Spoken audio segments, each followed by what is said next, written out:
Hey guys, welcome to my channel. ఈరోజు tomato rice చేయబోతున్నాను నేను.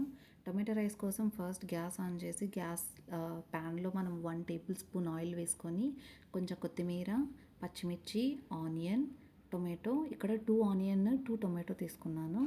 పోపు కోసము కొంచెం ఆవాలు, జీలకర్ర, శనగపప్పు, తర్వాత కొంచెం ఇది ఎండుమిర్చి నేనైతే 2 తీసుకున్నా. ఇక్కడ అంతా వేసుకున్న తర్వాత బాగా నీట్గా ఫ్రై చేసి దానిలోకి మనము 2 రెబ్బల కరివేపాకు తీసుకోవాలి. 2 రెబ్బల కరివేపాకు తీసుకొని దాంట్లోకి వేసి అది నీట్గా పచ్చివాసన పోయేంత వరకు ఫ్రై చేసి బాగా నీట్గా ఫ్రై అయిన తర్వాత స్లోగా దాని తర్వాత మనము ఏవైతే ఆనియన్స్ కట్ చేసుకున్నామో ఆ ఆనియన్స్ వేయాలి. దాంట్లోకి వేసి బాగా నీట్గా ఫ్రై చేసుకొని, ఆనియన్స్ ఎలా అంటే మీరు స్లైసెస్గా కట్ చేసుకోవాలి. అది బాగా ఎర్రగా అయిన తర్వాత కొంచెం మగ్గిన తర్వాత అప్పుడు మనము పచ్చిమిర్చి వేసుకోవాలి. ఫస్ట్లోనే అయితే అస్సలు వేయద్దండి, పచ్చి పచ్చిగా ఉంటుంది, బాగుంటుంది టేస్ట్.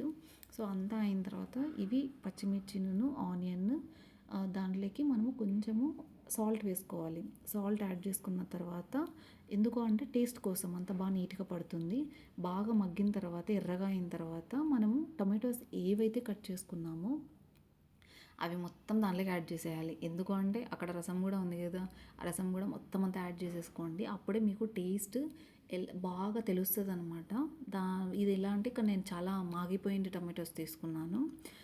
దట్టు పెద్ద పెద్ద టొమాటోస్, చిన్నవైనా తీసుకోవచ్చు అంటే మనకి అవైలబిలిటీ బట్టి.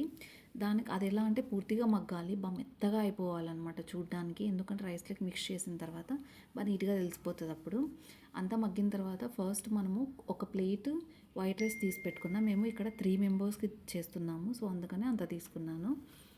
అంతా అయిన తర్వాత మనము దాంట్లోకి కొంచెము కారం పొడి, అంటే 1 స్పూన్ కారం పొడి, దాంట్లో హాఫ్ జస్ట్ టేస్ట్ పర్పస్ ఇది.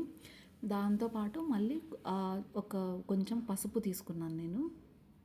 పసుపు కూడా ఒక టీ స్పూన్లో కొంచెం హాఫ్.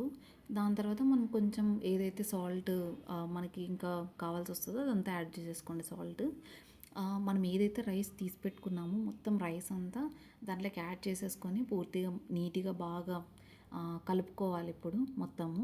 ఎందుకంటే ఎంత కలిపితే అంత బాగా వస్తుంది. దట్టు మీరు ఎప్పుడైతే ఇది చేస్తారో రైస్ కలుపుతారో అప్పుడు సిమ్లోనే పెట్టుకొని చేయండి. హై ఫ్లేమ్లో చేస్తేనే మొత్తం రైస్ అంతా మాడిపోతుంది. మళ్ళీ ఇక్కడ గార్నిష్ కోసం కొంచెం కొత్తిమీర ఏదైతే కట్ చేసామో మొత్తం గార్నిష్ చేసేసుకొని ఒక ప్లేట్ తీసుకొని గ్యాస్ ఆఫ్ చేసి ప్లేట్ తీసుకొని ఆ ప్లేట్ ఒక 10 మినిట్స్ అట్లా మూత పెడితే అయినా అప్పుడు మనకు ఆ టేస్ట్ అనేది బాగా తెలుస్తుంది. అప్పుడైతే డైరెక్ట్ కొంచెం గ్యాప్ వదిలి తినండి. Thank you.